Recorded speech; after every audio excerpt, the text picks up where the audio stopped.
Tuhan. Shalom. Shalom Bapak Ibu, Saudara yang dikasihi Tuhan. Salam sejahtera bagi kita sekalian. Selamat kita berjumpa kembali dalam ibadah raya yang kedua pagi hari ini. Kita bersyukur atas kasih cinta Tuhan dalam kehidupan kita. Kita boleh ada sebagaimana kita ada pada pagi hari ini. Dan kita mau datang untuk menyembah, memuji, memuliakan nama Tuhan. Kita mau persiapkan hati kita. Kita mau angkat pujian bagi Tuhan. Dengan apa kan Kau balas kasih-Mu Tuhan? Selain hidup ini kami mau persembahkan kepadamu Yesus.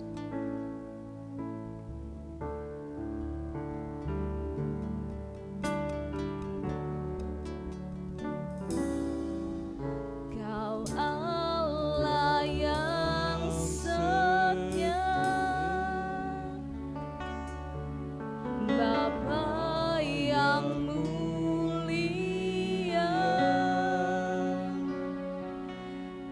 kasih-Mu besar Tuhan, Kau pulihkan hidupku, Kaulah harapanku, hidupku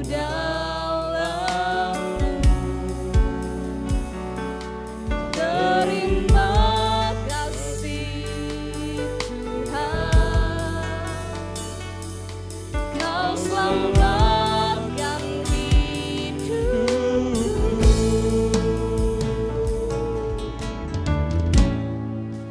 Dengan apa kan ku balas segala kebaikan-Mu? Segenap hatiku menyembah-Mu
syukur kami kepadamu Tuhan.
Pembukaan akan dibawakan oleh Bapak Astian.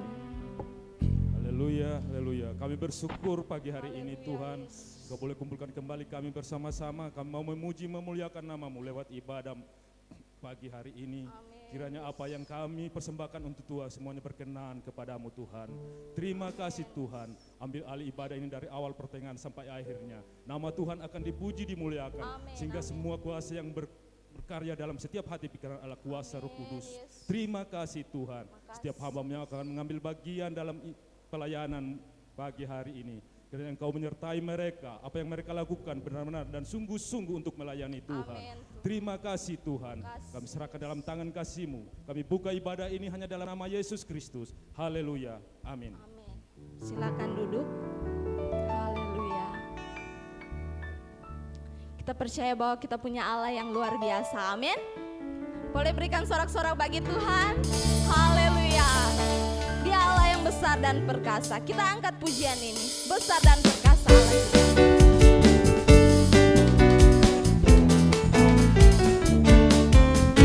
Besar dan perkasa Allah kita. Besar dan dahsyat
bersyukur buat kebaikan-Mu dalam hidup kami. Pagi hari ini kami siap untuk menerima kebenaran firman-Mu Tuhan. Haleluya Yesus.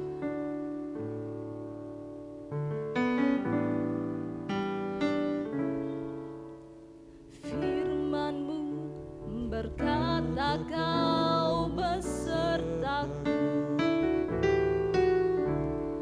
maka kuat roh dan jiwaku. Tangan-Mu Tuhan selalu ku nantikan, di setiap langkahku percaya. Firman-Mu berkata Kau besertaku,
biasa Tuhan pagi hari ini.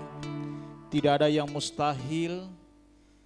Firman-Mu berkuasa dan sanggup melawat kami pagi hari ini. Firman-Mu hidup Tuhan. Bersabdalah, berbicaralah bagi kami semua, bagi hamba-Mu. Biarlah kami dikuatkan, diteguhkan Tuhan lewat kebenaran firman Tuhan. Terpujilah nama Tuhan. Kami sambut kebenaran firman-Mu di dalam nama Tuhan Yesus Kristus. Haleluya. Amin. Puji Tuhan.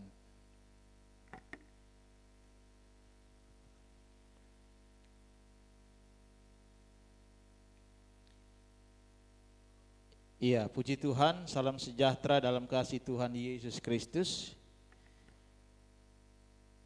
Mari kita akan merenungkan kebenaran firman Tuhan yang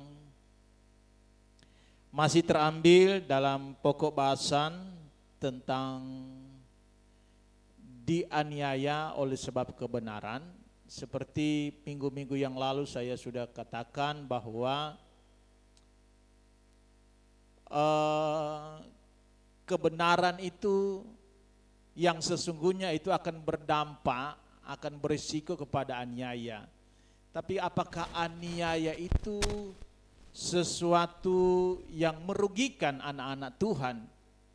Ternyata tidak, ya. Karena Tuhan Yesus bilang berbahagialah orang yang dianiaya oleh sebab kebenaran. Nah, kita sudah melewati pokok bahasan pada minggu yang lalu, bagaimana orang-orang yang hidup di dalam kebenaran dan saat mereka menghadapi aniaya-aniaya mereka tetap kuat, ya. Itu berarti mereka sedang membangun dan menunjukkan atau menyatakan sifat-sifat batin dalam kehidupan kita, ya. Kita sudah membahas tentang sifat batin rendah hati, dan saya masih melanjutkan pokok bahasan ini karena sifat batin ini tidak hanya dangkal, ya, pengertiannya atau pembahasannya. Nah, saudara harus memahami bahwa keadaan batin itu sesuatu hal yang sangat-sangat istimewa dan dibutuhkan, ya. Nah, kita akan melihat sebuah pembacaan firman Tuhan dalam 1 Petrus pasal yang ketiga. Mohon saudari Mary akan menuntun dalam pembacaan. 1 Petrus pasal yang ketiga ayat yang ke-8 dan ayat yang ke-9. 1 Petrus 3 ayat 8 dan 9. Dan akhirnya hendaklah kamu semua seia sekata, seperasaan, mengasihi saudara-saudara, penyayang dan rendah hati. Dan janganlah membalas kejahatan dengan kejahatan atau caci maki dengan caci maki. Tetapi sebaliknya, hendaklah kamu memberkati, karena untuk itulah kamu dipanggil, yaitu untuk memperoleh berkat. Nah, rendah hati ini adalah sebuah sifat batinia. Dan seperti saya katakan pada minggu yang lalu, ya, kerendahan hati ini bukan sifat bawaan, bukan, ya. Tidak ada orang sejak lahir dari kandungan dia sudah membawa sifat ini, ya. Tetapi ini adalah sebuah upaya, ya, dari kita sebagai orang-orang yang telah mengenal kebenaran. Nah, yang telah dibaharui dalam roh dan pikiran. Apa yang membaharui kita, apa yang membaharui roh dan pikiran kita, yaitu firman, ya. Firman memproses kita, sehingga dengan firman ini kita memiliki upaya untuk memiliki sifat rendah hati. Nah, ini sifat batinia, saudara. Nah, hari-hari ini seperti apa yang saya sudah katakan tadi pagi, mari kita belajar membangun sifat-sifat batinia di dalam kehidupan kita, ya. Karena hari-hari ini kecenderungan orang yang hanya memikirkan keinginan-keinginan daging saja, ya. Yang hanya menuruti hawa nafsu daging saja. Sehingga yang timbul adalah kekacauan, kerusuhan, perselisihan, bentrokan, Nah, hari-hari ini muncul ya. Nah, saudara bisa melihat hari-hari ini kita sedang dilanda dengan keadaan wabah virus, tapi di samping itu juga ya, keadaan sosial politik kita sedang memanas hari-hari ini. Nah, kenapa bisa terjadi? Karena ada sesuatu yang mungkin bisa keliru. Karena ingat saudara, hawa nafsu daging menuruti keinginan daging itu akan berakibat fatal. Nah, anak-anak Tuhan, mari kita tampil beda. Kita mengupayakan diri kita untuk membangun sifat-sifat batinia.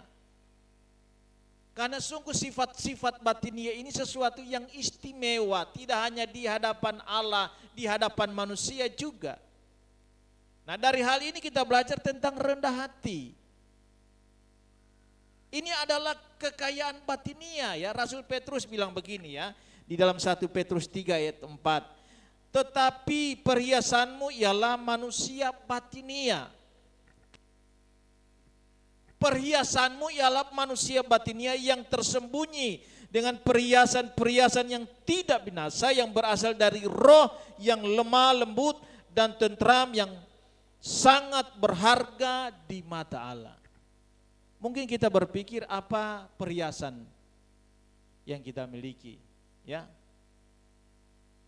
Mungkin kita katakan kalau perhiasan saya orang cenderung kalau perhiasan itu kepada logam mulia ya, emas. Ya. Tapi sebenarnya tidak hanya sebatas itu kalau berbicara perhiasan ya. Kalau perhiasan itu banyak sekali ya. Termasuk kalau saya menggunakan misalkan jas ini bagi seseorang mungkin sebuah perhiasan. Kalau dia menggunakan HP terbaru, bagi dia mungkin itu sebuah perhiasan. Ya. Sehingga kalau namanya perhiasan itu sesuatu yang dibanggakan. Tidak ada orang kalau pakai anting-anting, pakai kalung, besar kita ini, gagak. Kalau dia pakai ini emas yang berat 10 kilo kali di leher ini. Jadi namanya perhiasan itu sesuatu yang dibanggakan. Nah, kecenderungan kita manusia untuk membanggakan sesuatu itu pada hal-hal yang sifatnya lahiriah. Ya. Kalau dia punya HP baru, yang terbaru, orang Bunta bilang dia bawa di akang. Dia bangga. Kalau dia lagi pakai misalkan baju baru. Nah, itu kecenderungan kita manusia. Dia punya rumah mewah, bangga dia. Dia punya perawakan yang ya cantik, yang ganteng, bangga dia. Memang tidak salahnya, saudara. Tapi saudara ingat ya, seperti apa yang saya katakan tadi pagi, membanggakan hal-hal yang lahiriah, ya, itu bisa berdampak menghargai ya diri sendiri secara berlebihan. Membanggakan hal-hal lahiriah bisa berakibat orang menghargai dirinya secara berlebihan, ya. DP harga ya yang dia tontonkan ya, dihargakan DP diri ini lebih dari yang lain ya. Kalau orang Bunta bilang bak ode. Ya. Sombong ya. Kalau mulai membanggakan hal-hal yang lahiriah itu sombong. Ya, dengan pengertian lagi adalah tinggi hati. Itu lawan kata dari apa? Rendah hati. Hati-hati ya. Yang kita banggakan hal-hal lahiriah itu dapat binasa. Nah, Paulus bilang tadi, perhiasan kita yang harusnya kita banggakan itu sebenarnya manusia batinia. Karena ini istimewa, ini tidak akan punah.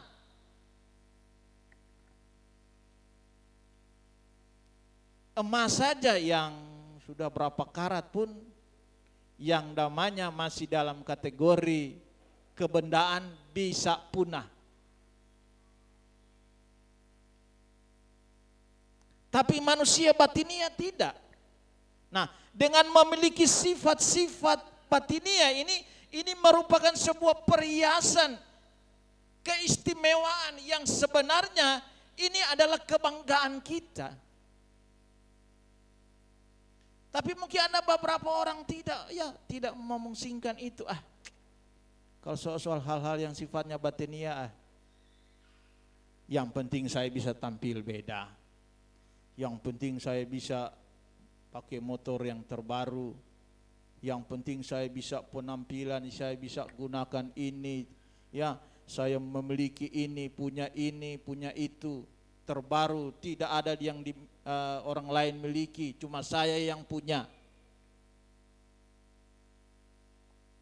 Tapi hati-hati ya, mungkin ada orang mulai pesimis, kalau orang kaya itu pasti dia sombong. Saya katakan kekayaan, jabatan, ya, harta itu tidak akan, atau itu bukan merupakan sumber dari kesombongan. Ya. Sehingga ada orang berpikir bahwa kekayaan, ya, hal-hal yang sifatnya lahiriah itu adalah hal-hal yang bisa membuat orang menjadi sombong. Tapi ternyata tidak demikian ya.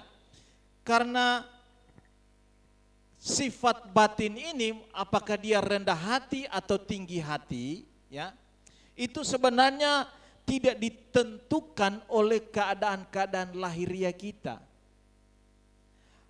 Artinya bahwa keadaan jasmani kita seperti kaya, miskin, cantik, ganteng, punya jabatan, ya, punya usaha besar dan lain-lain, ya, itu semuanya tidak menentukan ya apakah kita adalah orang-orang yang rendah hati atau tinggi hati. Tapi mengapa ada orang-orang yang bisa menjadi tinggi hati dengan keadaan lahiriah seperti itu? Penyebabnya bukan pada hal-hal lahiriah, tapi karena mereka tidak memiliki sifat kerendahan hati.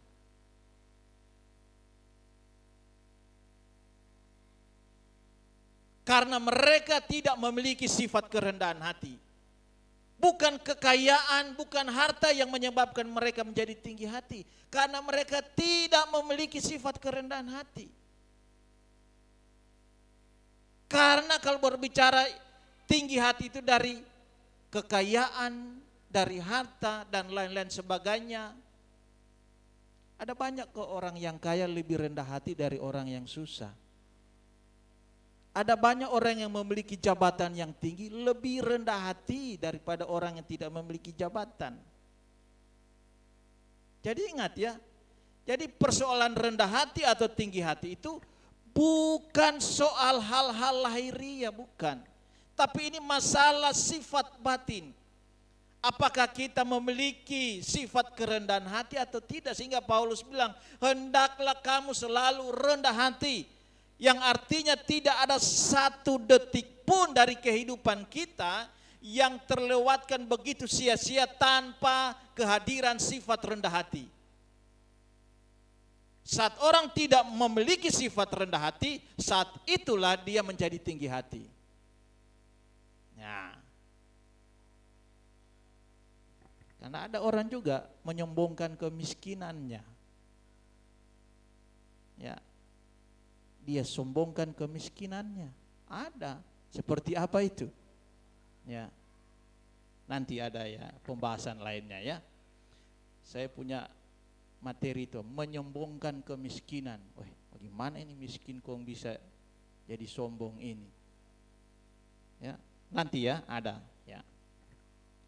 Jadi itu ya, hal yang sebenarnya kekayaan tidak pernah melahirkan kesombongan. Jabatan tinggi pun tidak pernah melahirkan tinggi hati. Tapi ketiadaan rendah hatilah yang melahirkan kesombongan. Nah, jadi kalau melihat ini ya, betapa buruknya manusia tanpa sifat kerendahan hati. Sangat buruk. Karena kesombongan itu berdampak fatal. Orang yang sombong itu dibilang, firman Allah bilang apa? Awal dari kejatuhan. Nah, kita telah belajar saudara pada minggu yang lalu tentang sifat-sifat kerendahan hati ini dari pribadi Yesus ya. Saya sudah memberikan ya akar katanya apa itu rendah hati ya. Dalam terjemahan Yunani, Ibrani ya. Ternyata kita dapatkan rendah hati itu apa? Depresi. Ya, keadaan depresi, kemudian keadaan tercapak. Depresi ini tekanan batin. Nah, kalau Yesus waktu dia berdoa di Taman Getsemani ya, dia ungkapkan dia punya unek-uneknya kepada Bapa di sorga ya. Dia bilang, Tuhan kalau boleh cawan ini lalu daripada aku. Ini tekanan batin ya. Jadi ini galau tingkat dewa ini ya. Yesus bilang hatiku sangat sedih seperti mau mati. Tapi Yesus tidak bunuh diri. Sedih mau mati kalau bagi orang-orang tentu sudah, lihat kamar sudah gantung, so keras. Aduh, taikal di tali ini. Apa? Ini leher so tak gantung. Tapi Yesus tidak. Dia mengalami tekanan yang luar biasa. Nah, kita sudah bahas ya bagaimana keadaan-keadaan yang dialami oleh Yesus mulai saat dia dikhianati ya, dia ditinggalkan ya, dia difitnah dan lain sebagainya, dan klimaksnya akhirnya ya dia disalibkan. Nah, itu klimaks ya. Nah, kita telah belajar itu ya. Nah, yang artinya bahwa kehidupan Kristus di dunia ini dapat disimpulkan bahwa sumber dari kerendahan hati adalah penderitaan hidup. Nah, ini menjadi sebuah hal yang penting ya. Orang yang ingin rendah hati adalah orang yang berani menghadapi penderitaan. Orang yang mau menerima realita-realita kehidupan. Tuhan Yesus bukan cari-cari penderitaan. Tuhan Yesus bukan cari-cari dikhianati, tidak. Tapi itu realita kehidupan. Saudara seringkali ya, dan saudara pasti akan mengalami ini. Saudara akan mengalami ya pengkhianatan, saudara akan dicerca, saudara akan mengalami tindakan semena-mena ya, dan lain sebagainya. Tetapi ini yang menjadi sebuah kewaspadaan kita ya sebagai anak-anak Tuhan. Nah, Tuhan Yesus mengajarkan ya beberapa momen yang dimanfaatkan Tuhan Yesus untuk menyatakan apa itu makna rendah hati. Ya, tadi pagi saya sudah sampaikan hal ini ya. Kita buka di dalam Lukas ya, coba Saudara Mary baca lagi Lukas pasal yang ke berapa itu? Lukas pasal yang ke-9 ya kalau tidak salah ya. 9 ayat 46 ya, coba Saudari Mary baca 46, 47, 48. Lukas 9 ayat 46, 47, 48. Maka timbullah pertengkaran di antara murid-murid Yesus tentang siapakah yang terbesar di antara mereka. Tetapi Yesus mengetahui pikiran mereka. Karena itu ia mengambil seorang anak kecil dan menempatkannya di sampingnya. Dan berkata kepada mereka, barang siapa menyambut anak ini dalam namaku, ia menyambut aku. Dan barang siapa menyambut aku, ia menyambut dia yang mengutus aku. Karena yang terkecil di antara kamu sekalian, dialah yang terbesar. Nah, ini murid-murid bertengkar ya. Mulai mau menyatakan siapa yang lebih hebat, siapa yang lebih penting ya. Petrus bilang, oh kita yang lebih hebat, kita yang dekat dengan guru. Karena Kita duluan dipanggil baru ngana. Jadi kita ini yang penting. Satu bilang, oh tidak, kita yang setengah mati kerja, ngana yang cuma tahu sana. Kita lebih penting. Nah, kita paling aktif melayani, main musik lagi. Ngana cuma apa, bakolektan. Nah, mulai kasih tunjuk itu hebat. Mulai saling meninggikan diri, ya ini menghargai diri secara berlebihan, dihargakan DP diri kepada orang lain. Saya harga lebih tinggi, saya penilai jual tinggi, ya. Saya tahu main rebana, tahu basingers, ngana cuma apa, basapu di gereja, nilai jual rendah, saya lebih tinggi. Saya bisa jadi artis, ngana tak boleh. Saya bisa jadi penyanyi, ngana tidak. Nah, Tuhan Yesus bilang ya, Tuhan Yesus ambil contoh seorang anak kecil. Nah, anak kecil ya, diambil contoh sehingga dia katakan di ayat 48, dan berkata kepada mereka, barang siapa menyambut anak ini dalam namaku, ia menyambut aku. Dan barang siapa menyambut aku, ia menyambut dia yang mengutus aku. Karena yang terkecil di antara kamu sekalian, dialah yang terbesar. Nah, kalau mungkin kita baca hanya sepintas ini, bagaimana bisa yang terkecil? Kemudian Tuhan Yesus bilang dia yang terbesar. Ya, kalau apa? Anak-anak itu kan kecil, masa bisa anak-anak itu dia yang besar?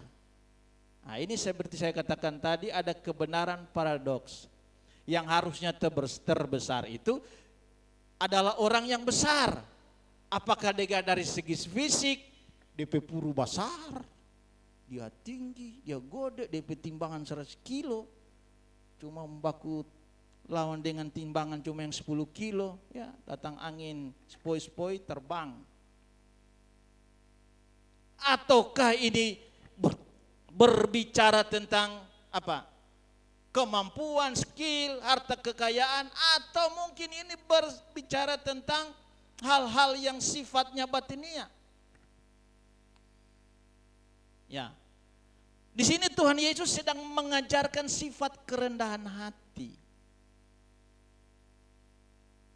Ternyata orang yang rendah hati itu adalah orang yang digambarkan seperti anak-anak.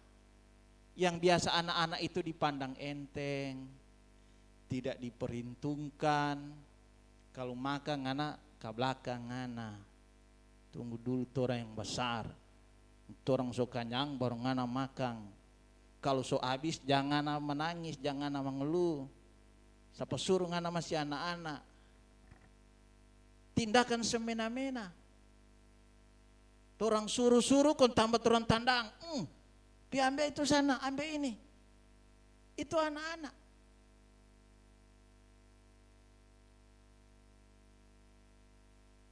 Mengalami tindakan-tindakan semena-mena, tidak diperhitungkan, dianggap enteng. Kan anak-anak begitu. Kalau dipukul, pasti ya dia cuma bahagia. Mau melawan juga ini yang bapukul, aduh. Kecuali kalau anak-anak modern sekarang, udah pakai biar anak besar, anak siapa anak.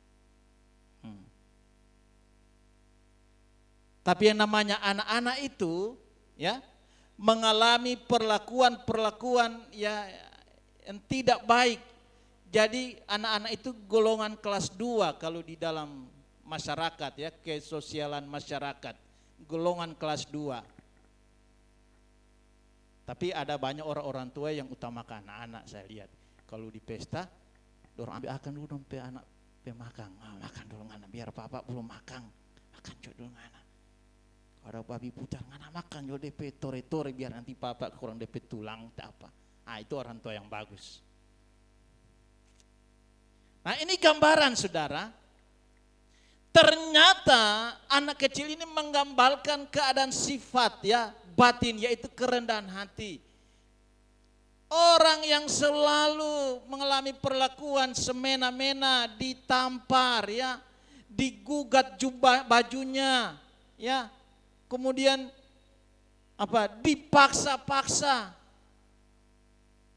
Tuhan Yesus bilang, keadaan seperti itu bukan sebuah hal yang rugi. Keadaan seperti itu bukan suatu hal yang buruk. Justru keadaan yang seperti itu menunjukkan engkau yang terbesar. Engkau yang kuat.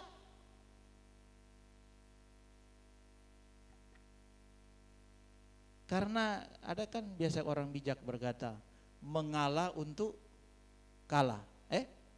Mengalah untuk menang. Nah, kita mulai sedikit terlihat ya, apa statement Yesus, berbahagialah kamu jika kamu dianiaya oleh sebab kebenaran. Mulai muncul ya, mulai terlihat. Ternyata aniaya ini bagi anak-anak Tuhan, ini bukan sebuah hal yang buruk, bukan sebuah hal yang rugi, bukan sebuah musibah. Bagi orang dunia mungkin itu musibah. Tapi bagi anak Tuhan, di hadapan Tuhan, itu hal yang istimewa. Karena yang terkecil itu dialah yang terbesar. Murid-murid yang tidak dianggap, yang selalu dipandang enteng, tidak diperhitungkan. Tuhan Yesus bilang dia yang terbesar. Nah saudara, ini momen yang digunakan Tuhan ya untuk menyatakan sebuah sifat kerendahan hati. Ada momen berikutnya lagi di dalam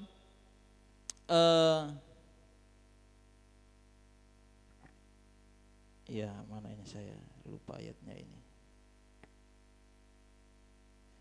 Coba saudara lihat di dalam Yohanes 13 ayat 3 sampai 5. Ya, cepat saja coba saudari Ei baca. Yohanes 13 ayat 3 sampai 5.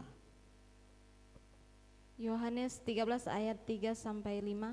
Yesus tahu bahwa Bapanya telah menyerahkan segala sesuatu kepadanya dan bahwa Ia datang dari Allah dan kembali kepada Allah.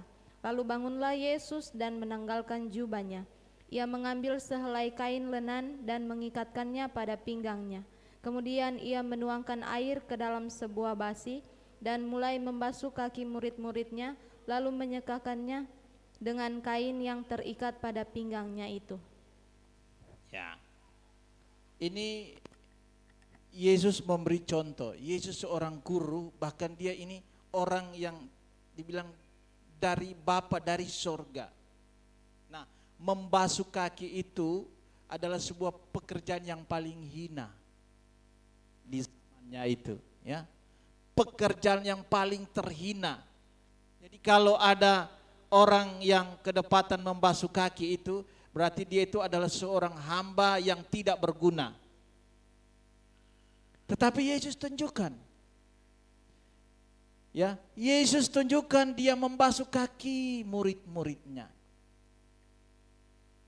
Ini bukan soal di rumah, nanti sampai di rumah nanti kita sekakan ngana kaki, kong dorang bilang ngana rendah hati. Tidak ya. Jangan sebatas itu melihat ya. Ini menunjukkan bahwa Tuhan Yesus tidak memandang statusnya, tidak memandang haknya. Dia mau lakukan sesuatu untuk orang lain, untuk kepentingan orang lain. Ini yang Tuhan Yesus mau lakukan.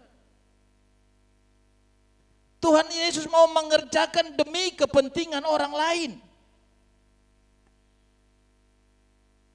Karena semangat dari kerendahan hati ini bagaimana mendahulukan orang lain. Paulus mengajarkan demikian ya, kalau di dalam Filipi 2 ya, ayat yang kedua, coba Saudari Mary cepat saja. Filipi 2 ayat yang kedua dan ketiga.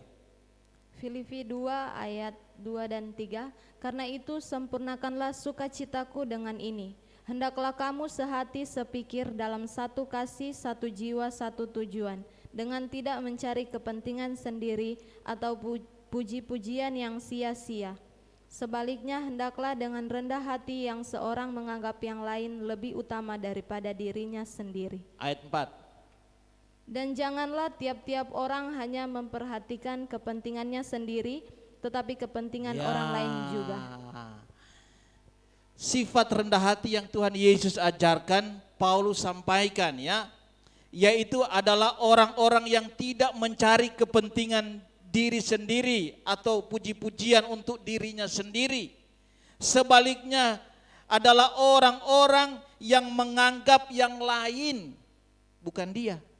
Orang lain lebih utama dari dirinya sendiri. Nah, kalau saudara membawa semangat saya yang paling utama, saya yang paling penting, saya harus dihormati, itu bukan semangat rendah hati. Menganggap orang lain lebih penting. Nah, dari penjelasan-penjelasan ini saudara, saya mencoba mau mendefinisikan apa itu sebenarnya rendah hati. Saya melihat ya, membuka berbagai referensi yang buku-buku, sumber dari Om Google ya. Saya tanya ke Om Google apa itu rendah hati. Saya tidak puas. Saya coba dan belajar. Nah, saya menemukan pengertian begini ya. Saya definisikan pengertian dari rendah hati begini ya. Rendah hati itu adalah bagaimana kita membela orang yang menyakiti kita, orang yang menampar kita, orang yang menggugat baju kita, orang yang memaksa kita, orang yang selalu menganggap remeh kita, orang yang selalu tidak memperhitungkan kita, ya. Orang yang selalu kalau mau makan dia bilang ke belakang jauh kita. Nanti dia duluan, ngana tidak ada ngana. Bagaimana kita membela orang yang menyakiti kita di hadapan hati kita sendiri, bukan di hadapan orang lain, di hadapan kita. Orang yang menampar kita, saya katakan kita punya hak untuk membalas. Ya, sekalipun mungkin hanya terpenuhi seperti saya katakan lagi 60%. Ya, 60%, 40% itu kita tidak membalas karena memang kita orang salah. Jadi tidak perlu pakai Tuhan Yesus sebagai kebenaran, memang setiap boleh membalas. Karena salah. Nah, ada sesontong di PHP, kon jatuh, dia tampar ngana, ya setiap perlu pakai kebenarannya Yesus, memang orang sudah bisa membalas. Nah, saat orang punya hak untuk membalas, disinilah bagaimana reaksi kita. Saat orang menggugat karena dia mengingini baju kita, bahkan saat orang memaksa kita yang dijamin 100% untuk kita melawan dan membalas, orang seperti inilah yang kita bela, bukan kita balas. Inilah rendah hati. Kita bela orang itu, artinya sekalipun dia sudah menyakiti hati kita, tapi kita tenang-tenang saja, biar ini hati so sakit. Jangan balas. Kalau mau balas dia setiap panggil makan kita. Bukan demikian ya. Menerima keadaan yang pahit itu. Tidak demikian yang orang yang tinggi hati. Kalau orang yang tinggi hati, orang yang sombong, bagaimana dia membela dirinya sendiri di hadapan orang yang menyakiti dia. Kalau dia suka si rusak tapi nama baik, tunggu ngana kita balas ngana. Kita ajukan pembelaan. Ya, undang-undang pencemaran nama baik. Ya. Langsung saya calling pengacara. Halo, dengan Bapak Ferdi Mamangkei, sarjana hukum. Mohon bantuan hukumnya, Pak. Nama saya dicemarkan, rusak. Balas. Itu orang yang tinggi hati. Tapi kalau orang rendah hati apa? Dia mengampuni, dia mengasihi. Bahkan saya berusaha lagi menemukan pengertian atau definisi yang kedua ya. Orang yang rendah hati itu yaitu orang di mana dia tidak memiliki keberatan apa-apa untuk tetap mengakui dan menerima kelebihan orang yang telah menyakiti hatinya. Nah, kebanyakan orang kalau orang susah sakit hati, kasih si A kasih sakit hati pada orang dengan mungkin pengkhianatan, dengan fitnah atau dengan tamparan atau apapun yang perlakuan yang buruk. Biar yang baik dia lakukan, kita orang sulia itu so jahat, itu tidak bagus. Apa yang dia lakukan pada pemandangannya orang itu buruk semua. Kenapa? Karena ini hati so dibungkus dengan apa? Dendam, dengan kebencian. Tetapi orang yang memiliki sifat rendah hati, dia tetap apa? Dia tidak memiliki keberatan apa-apa untuk tetap mengakui dan menerima kelebihan orang yang telah menyakiti hatinya. Nah ini saudara, jadi kalau mau bahas ini masih panjang lagi ya, cuma waktu yang sudah tidak cukup. Tapi biarlah dari hal ini mulai membuka pengertian-pengertian kita tentang bagaimana kita membawa diri kita dengan menonjolkan sifat-sifat batinia, dalam hal ini sifat rendah hati ya. Karena dengan sifat rendah hati ini sudah tercakup ya hal-hal produk-produk dari batinia, yaitu sabar ya,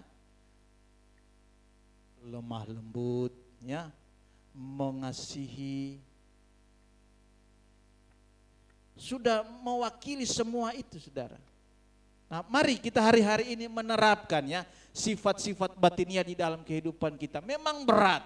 Saya pun bukan berhati, wah ini Brudian cuma jago khotbah ya. Tidak ya, berarti kalau saya berkhotbah kemudian ini bagi saya mudah, tidak ya, ini berat. Tapi apapun itu, mari kita mulai menerapkan ya sedikit demi sedikit ya. Kalau ada orang memperlakukan buruk kepada kita, apa kita harus buru-buru membalas dia, mencaci maki dia, ya, membenci dia, memarahi dia? Terima dulu. Duh, ingat itu khotbah, rendah hati. Terima, biar sakit, memang sakit saudara. Kalau orang perlakukan buruk, sakit. Kalau orang ambil orang PHP, sakit.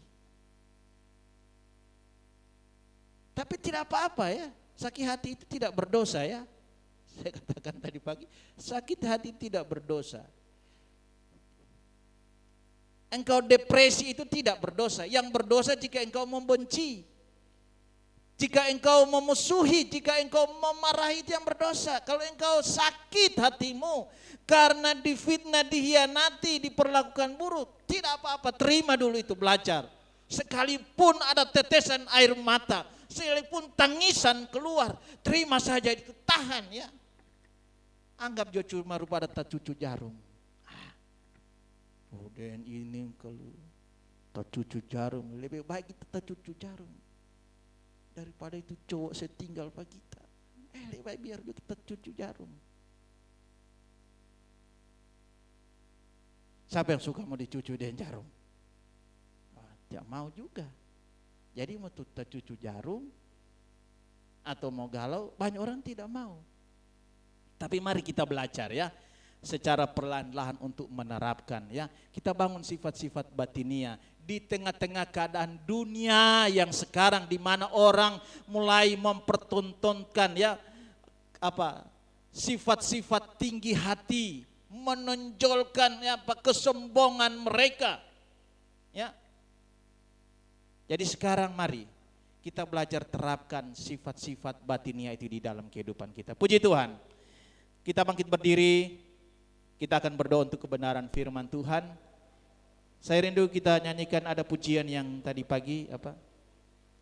Ku takkan menyerah apapun juga dalam segala perkara. Dalam segala perkara. Mari kita bangkit berdiri semua. Tuhan punya rencana yang lebih besar dari semua yang terpikirkan. Apapun yang kau perbuat, Amin. Tak ada maksud jahat, benar Tuhan. sebab itu Tuhan Kami percaya hal yang terbaik yang Tuhan akan kerjakan dalam kehidupan kami. Sekalipun itu adalah aniaya, sekalipun itu adalah penderitaan. Di balik penderitaan hidup ada hal yang istimewa, ada berkat Tuhan yang Tuhan sediakan.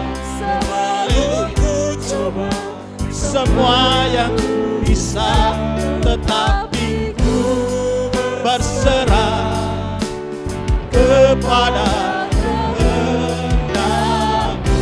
Hatiku percaya Tuhan punya rencana. Sekali lagi, haleluya, haleluya. Dalam segala perkara, dalam segala perkara, Tuhan punya rencana yang lebih besar dari semua yang terpikirkan. Amin. Apapun yang kau perbuat, tak ada maksud jahat. Amin.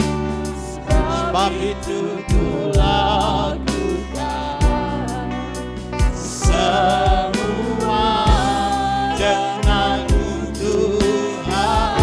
Takkan menyerah pada apapun juga.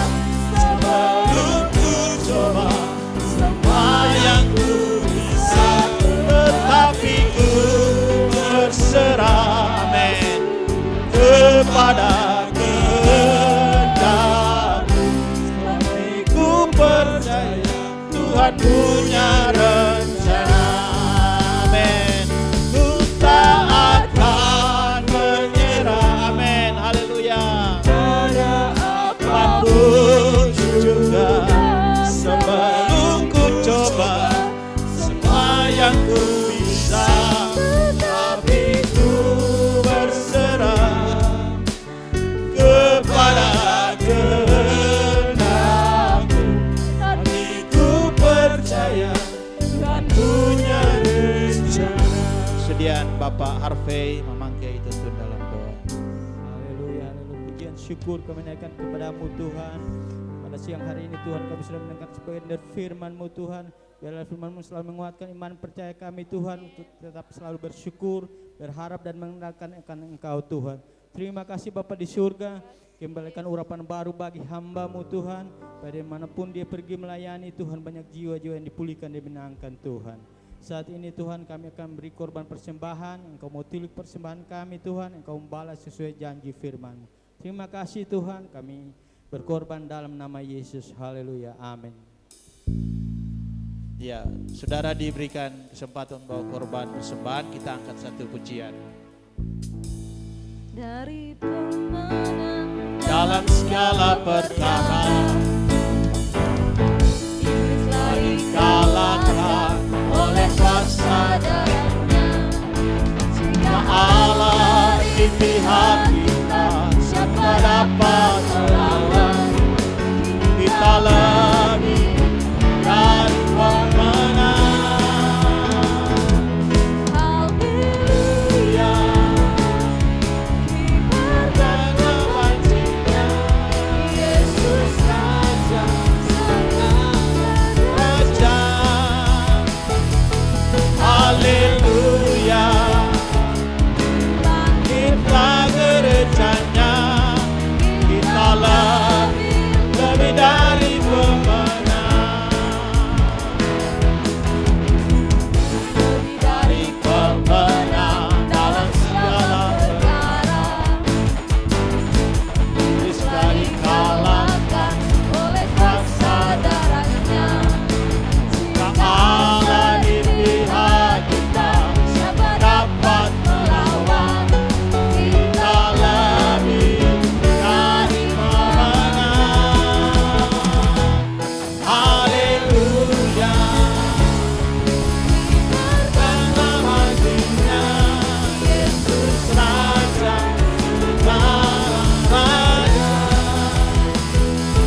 Iya, puji Tuhan.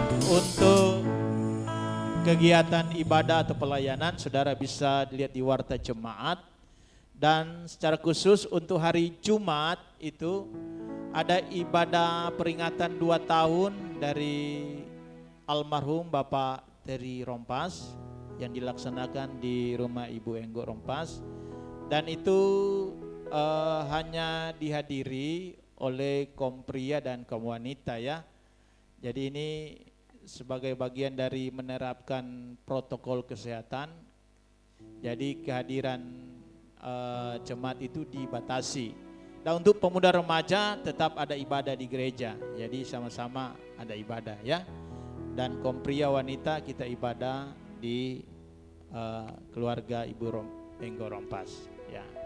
Tetap menerapkan protokol kesehatan, menggunakan masker, cuci tangan, habis cuci tangan makan, baru kalau duduk jaga jarak. Ya, tetap jaga jarak. Cuma memang mau jaga jarak ini sulit. Tapi sesulit apapun kita orang harus jaga jarak. Ya. Sebentar kita mau lihat ada yang jaga jarak ini tidak ya. Ya. Karena ingat ya, ini wabah ini jangan pandang enteng, jangan main-main. Karena Sulawesi Tengah saya lihat ada penambahan kasus terus ya tiap hari dan itu sangat banyak ya. Jadi kita tetap waspada dan menjaga kesehatan ya, tetap jaga kesehatan, makan secukupnya, bukan makan banyak ya, makan secukupnya, jangan juga badiet. Nah, kalau Ibu Gembala dan saya kami makan secukupnya ya. Usahakan menghindari tempat-tempat kerumunan orang ya, kalau tidak ada kepentingan ya. Oke, puji Tuhan. Hanya itu adalah penyampaian saya. Mari kita bangkit berdiri, kita akan akhiri pada pagi hari ini. Kiranya Engkau memberkati aku berlimpah-limpah dan memperluas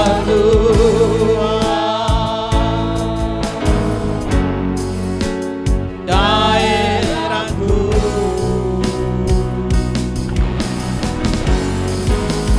dan kiranya tanganmu menyertai aku dan melindungi aku. Amin, amin Tuhan. Imani Daripada malapetaku, amin. Sehingga kesakitan tidak menimpa aku. kami aminkan pujian ini Tuhan. Kami memohon kiranya perlindungan penyertaan Tuhan ada bagi kami. Dan kami memohon terus murahan Tuhan. Biar Tuhan ada, kami alami di setiap saat, setiap waktu.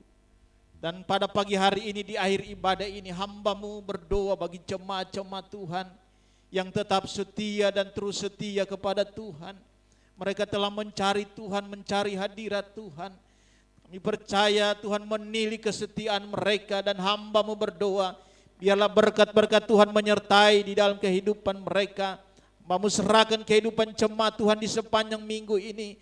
Biar Tuhan ada menopang mereka, Tuhan memberikan mereka kekuatan iman, Tuhan memberikan mereka pengharapan yang teguh, sukacita dan damai sejahtera menyertai jemaat-jemaat Tuhan.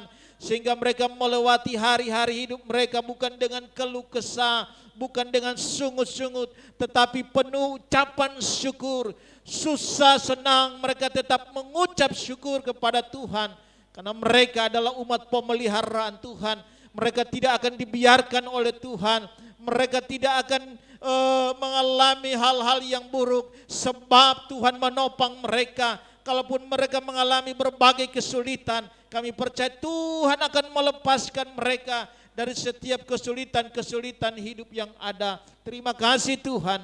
Berkati setiap rumah tangga jemaat-jemaat Tuhan. Ikat rumah tangga mereka dengan tali kasih Tuhan. Ada damai sejahtera tinggal di tengah-tengah rumah tangga mereka. Berkati usaha-usaha pekerjaan mereka. Hari-hari ini Tuhan topang usaha jemaat-jemaat Tuhan. Sekalipun dunia dalam keadaan yang susah, yang sulit, tetapi Tuhan tidak membiarkan usaha pekerjaan jemaat-jemaat Tuhan.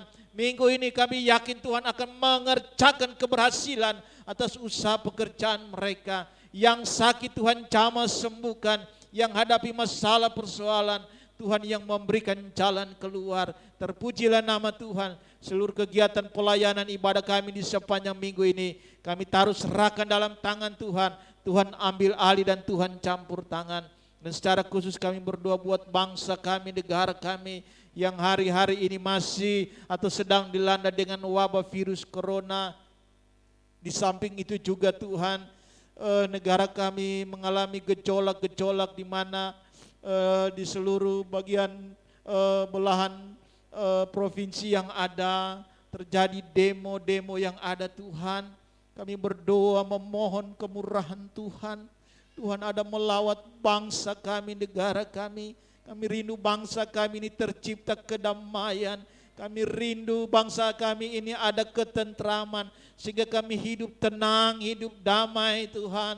Kerjakanlah itu Tuhan, terlebih bagi keadaan yang sekarang dilanda dengan wabah virus yang ada Tuhan, tolong. Lihatlah pemerintah sedang berjuang untuk berupaya mengendalikan wabah virus ini Tuhan, tolong mereka biar upaya-upaya mereka dapat berhasil. Lindungi kami Tuhan, lindungi daerah kami, lindungi kecamatan kami terhindar dari wabah virus ini. Jemaat Tuhan yang ada terhindar dari wabah virus ini. Kami aman di dalam perlindungan Tuhan. Terima kasih Tuhan.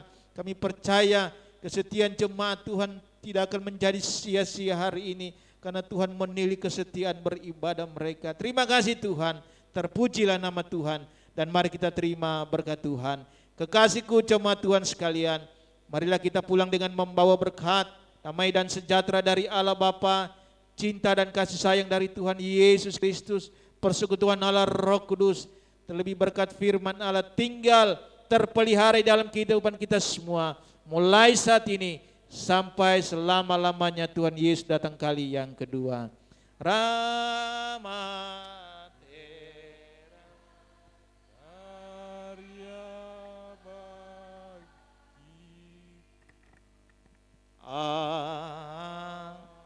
Tuhan Yesus memberkati kita semua.